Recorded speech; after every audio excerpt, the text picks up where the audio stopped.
Halo semuanya, saya Koko Kurniawan. Sekarang kita akan bahas tentang materi function return value di Golang.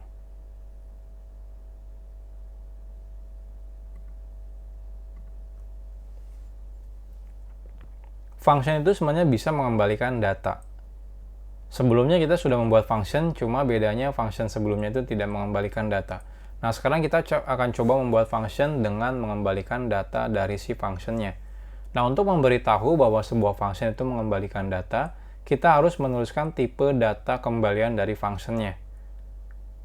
Jadi kita nggak bisa pakai function yang sebelumnya sudah kita buat. Jadi kita harus bikin function yang memberitahu bahwa function tersebut mengembalikan data dengan cara kita menuliskan tipe data hasil kembalian si functionnya. Jika function tersebut kita deklarasikan dengan tipe data pengembalian, maka wajib di dalam function tersebut kita harus mengembalikan data. Jadi jangan sampai teman-teman menambahkan return value-nya istilahnya ya, atau pengembalian data, tipe datanya, tapi teman-teman tidak mengembalikan data apapun di dalam fungsinya, itu nggak boleh. Jadi wajib mengembalikan data. Nah, untuk mengembalikan data di functionnya, kita bisa menggunakan kata kunci return diikuti dengan datanya. Nah, ini contohnya. Ini contoh yang sederhana sekali. Jadi contohnya di sini kita bikin sebuah function yang namanya getHello, lalu di sini ada parameter name, tipe datanya string. Nah, di sini teman-teman bisa memasukkan return value-nya kalau misalnya teman-teman memang butuh function yang mengembalikan data. Nah, di sini teman-teman tinggal masukkan tipe data pengembaliannya atau tipe data return-nya. Nah, di sini tinggal contohnya di sini string. Nah, artinya apa? Artinya dalam kode program sini teman-teman harus mengembalikan data string. Untuk mengembalikan data string, teman-teman bisa menggunakan kata kunci return diikuti dengan datanya. Harus sama dengan tipe data pengembaliannya. Karena di sini string, maka teman-teman di sini harus mengembalikan atau mereturn string lagi. Kalau di sini tipenya integer, ya harus mereturn integer di dalam sini. Nah, biasanya return itu disimpan di bagian paling bawah. Kenapa? Karena setelah return, dia akan kembali si functionnya. Jadi, blok kode di bawah return itu tidak akan pernah dieksekusi. Jadi, hati-hati. Nah, contohnya, ketika kita memanggil getHello, berarti nanti dia bisa mengembalikan data. Nah, karena dia bisa mengembalikan data, teman-teman bisa simpan datanya dalam variabel contohnya. Jadi ketika getHello, tinggal simpan di variabel result, lalu kita coba printline si resultnya. Oke, kita coba praktekkan. Saya close dulu. Ini function return value. Nama filenya. Nah, kita akan buat sebuah function getName. getHello ya. Ya, getHello, name, string. Nah, biasanya kan seperti ini. Ini berarti tidak mengembalikan data. Nah, kalau pengen jadi mengembalikan data, teman-teman tinggal masukkan di sini. Tipe datanya apa pengembaliannya. Contohnya saya pakai string. Lalu di sini teman-teman kalau misalnya pengen mengembalikan data, cukup menggunakan return.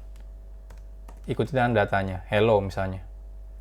Nggak harus langsung datanya. Kalau misalnya mau disimpan dalam variabel juga nggak masalah. Misalnya result sama dengan hello, lalu di sini result seperti ini boleh, nggak masalah. Nah, tapi ingat, setelah return di bawahnya kode programnya tidak akan dieksekusi. Jadi kalau teman-teman coba printline echo gitu ya, ini error, lihat. Missing return at the end of function. Jadi nggak bisa. Jadi teman-teman kalau misalnya ini biasanya disimpan di akhir. Kenapa? Karena di bawahnya lagi tidak akan dieksekusi. Ini saya hapus. Nah, selanjutnya ini yang sederhana ya, tapi kita gimana kalau misalnya teman-teman butuh ngelakuin kondisi sehingga return-nya bisa berbeda-beda.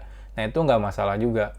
Contohnya di sini teman-teman melakukan pengecekan if name sama dengan string kosong misalnya ya, kita akan return hello bro misalnya ya. Nah, else kita akan return hello ditambah name. Nah, ini boleh. Jadi return itu nggak harus sekali. Teman-teman juga bisa return-nya di dalam kondisi seperti ini.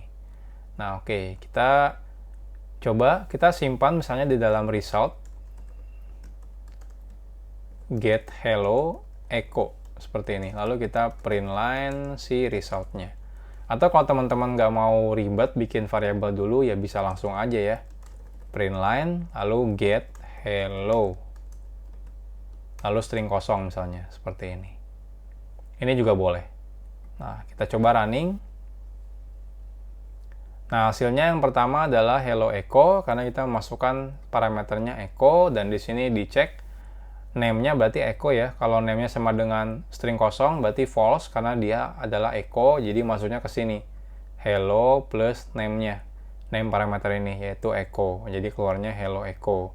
Nah, di sini kita get hello-nya pakai string kosong. Jadi kalau name-nya sama dengan string kosong, yang keluarnya return hello bro. Jadi di sini keluarnya hello bro. Nah, jadi seperti itu. Jadi ini kalau teman-teman pengen bikin sebuah function yang mengembalikan nilai. Nah, sebenarnya teman-teman bisa ignore sih get hello Budi seperti ini. Ini nggak error juga ya, lihat.